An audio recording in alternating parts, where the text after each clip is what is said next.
Welcome everyone to History Gone Wilder, part of Half History Will Travel. I am your host, the Wilder Historian, and when Sherman left Kentucky, he went through a personal trial of anxiety and depression, one that nearly debilitated him.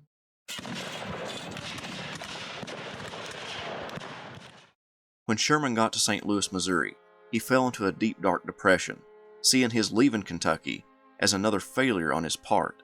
He contemplated taking his own life, only the thought of his children kept him from doing so. A staff officer encouraged Ellen to come visit him to help bring her husband out of the depression.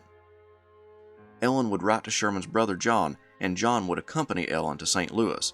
They found him in a morose state, unable to envision any hope in the success of his career or the nation. He stated, "Our government is destroyed, and no human power can restore it."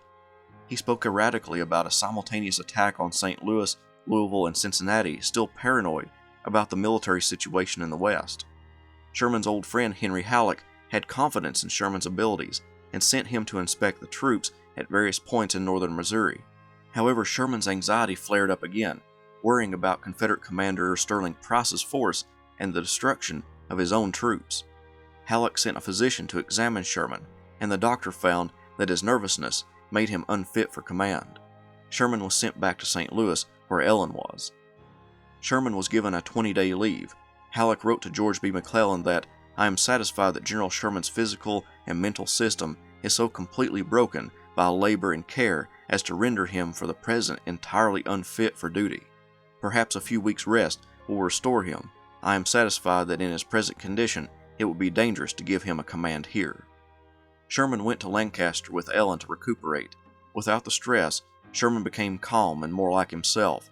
However, a Cincinnati newspaper ran a story with the title, "General William T. Sherman Insane." The stories were over-exaggerations of what actually happened, and some of them were complete falsehoods.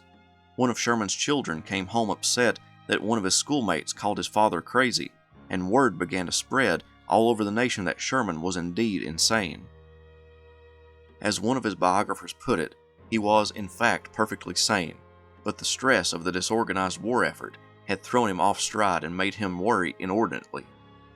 He exaggerated the Confederate threat, but so did many Kentuckians, but he was the soldier, and they were the civilians. He should have known better. Sherman believed that the person who wrote the article was one of the reporters he cast out from his camp. He stated, "These newspapers have us in their power and can destroy us as they please, and this one can destroy my usefulness by depriving me of the confidence of officers and men." Sherman's military friends simply told him to ignore the accusations, but his family wanted him to push a lawsuit against the newspapers. Sherman decided to ignore the papers. He went back to Missouri by the end of December 1861. At Benton Barracks, he trained troops to be sent to the front lines, but he felt the job was demeaning. Sherman wanted something different, but something that didn't bring attention to himself. He felt that he had shamed the family by allowing such a story to be run in a newspaper. Ellen took matters into her own hands and wrote the president, attempting to restore her husband's good name. When she didn't receive a response, she traveled to Washington, and in the presence of her father, she met with Lincoln and talked with him about Sherman. Lincoln said his behavior in Kentucky was disturbing, but he never considered Sherman insane. Ellen and Thomas Ewing left the meeting satisfied. Back in Missouri, Sherman drilled and trained new recruits. Sherman brought his unmilitary-like dress with him. He mostly wore an old brown coat and a stovepipe hat. One day, Sherman came upon a soldier beating a mule. After repeated orders for the man to stop, Sherman finally said, "Do you know who I am? I am General Sherman." The mule beater replied, "That's played out. Every man who comes along here with an old brown coat and a stovepipe hat on claims to be General Sherman." In February 1862, Sherman would be promoted to the commander of the Department of Cairo, headquartered at Paducah, Kentucky. From that town, Sherman funneled troops to Ulysses S. Grant, the commander of the Department of West Tennessee, which led to the capture of Forts Henry and Donelson. Sherman felt incredible about his responsibility and his efforts that led to Union success. By March, he was at the head of an infantry division at Fort Henry, and soon would embark with Grant on the task of taking the important railroad junction of Corinth, Mississippi. As they steamed down the Tennessee River, crowds gathered and waved the Union troops on. Sherman spotted a landing about 22 miles away from Corinth, called Pittsburgh Landing.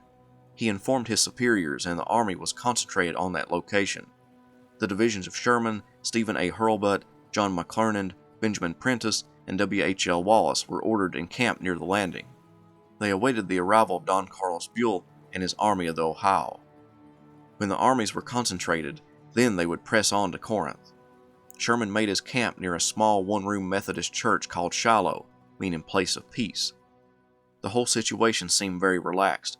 The Union commanders felt no threat with the various divisions spread out along the landing. However, what they didn't know was that Confederate General Albert Sidney Johnston, with his 40,000-man force at Corinth, was preparing to attack the Union Army at Pittsburgh Landing. Johnston wanted to move the Federal troops away from the Tennessee River and their steamboats. The Confederate Army left Corinth on April 3rd. Since late March, Sherman had sent reconnaissance missions south, but the light Confederate pickets didn't seem much to worry about. Sherman reported, "All is quiet along my lines now. The enemy is saucy, but I do not apprehend anything like an attack on our position." Grant reinforced this idea to his division commanders. Despite his disregard for the close proximity of the enemy, his regimental commanders reported that the enemy was close and in force. However, Sherman wouldn't hear of it. He even had one man court-martialed for insisting that an attack was imminent. On the night of April 5, 1862, Sherman bedded down, not realizing that the next morning would bring one of the largest battles of the American Civil War.